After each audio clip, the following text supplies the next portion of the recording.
महाराष्ट्र राज्याचे ग्रामविकास विभागाचे माननीय मंत्री माननीय श्री गिरीश महाजन साहेब, तसेच ग्रामविकास विभागाचे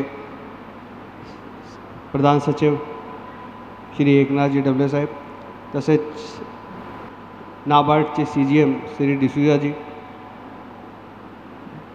अन्ना साहब महामंडल महामंडळाचे अध्यक्ष श्री नरेंद्र पाटील साहेब, मंचावर उपस्थित इतर सन्माननीय व्यासपीठ आणि समोर बसलेले सर्व पत्रकार बंधू आणि भगिनींनो, आज आमच्यासाठी खूप मोठा दिवस आहे।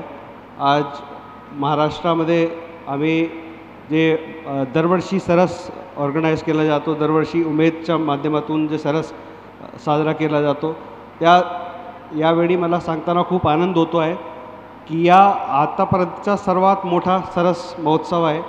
याच्यात 550पेक्षा जास्त स्टॉल आपल्यासमोर इथे लावलेले आहेत। सर्वप्रथम नबार्डवरून महिला शक्तीला सलाम, प्रणाम आणि हॅट्स ऑफ। नाबार्ड हे जे कार्यक्रम महाराष्ट्राचे बचत गटांचा आहे, नाबार्ड तर देशभरात काम करते। तर आम्ही इतर राज्याचं पण आपल्या देशाचं राज्यातलं महिला बचत गट, farmers producer organisations of OFPO, GI products जे आहेत, आम्ही जे सपोर्ट केलेलं आहे त्यांना आम्ही प्रदर्शनमध्ये उपस्थित करण्याला तयारी केलेलं आहे। आज आपण बघतोय जसं आता रुचेशजी साहेबांनी सांगितलं की 63 लाख महिला या बचत गटाच्या माध्यमातून जोडल्या गेलेल्या आहेत। ह्या फक्त ग्रामीण भागातल्या ज्या ग्रामविकास विभागाअंतर्गत असाच बचत गटाचा मुवमेंट ही महिला बालकल्याण विभागाच्या माध्यमातून मावीमध्ये आहे, अशी शहरी भागातसुद्धा आहे।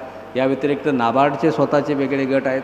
असे वेगवेगळ्या माध्यमातून जर आपण बघितलं तर जवळपास प्रत्येक घरातील एक ग्रामीण भागातली आमची माता भगिनी जी आहे ती या बचत गटाच्या मुवमेंटशी जोडलेली आहे आणि हा महिला सक्षमीकरणाचा अत्यंत महत्त्वाचा असा एक कार्यक्रम आहे, ज्या माध्यमातून महिला सक्षम होऊ शकतील, आर्थिक ह्याच्यात उभ्या राहू शकतील।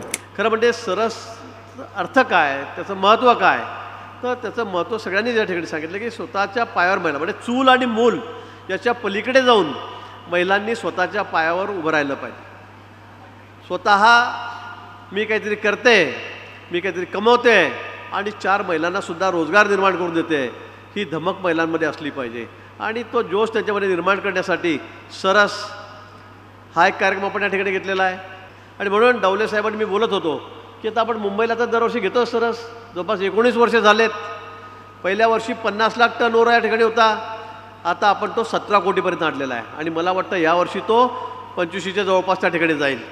आणि म्हणून मला असं वाटतं की जे काम करतील, प्रामाणिकपणे काम करत आहेत, जिद्दीने काम करत आहेत, त्यांना कुठलीही कमी राहणार नाही।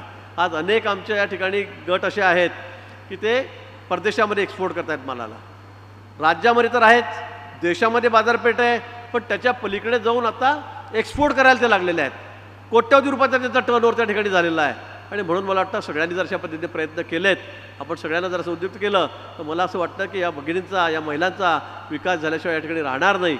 आणि म्हणून या निमित्ताने सर्व आमच्या भगिनींना मी मनापासून खूप खूप शुभेच्छा देतो।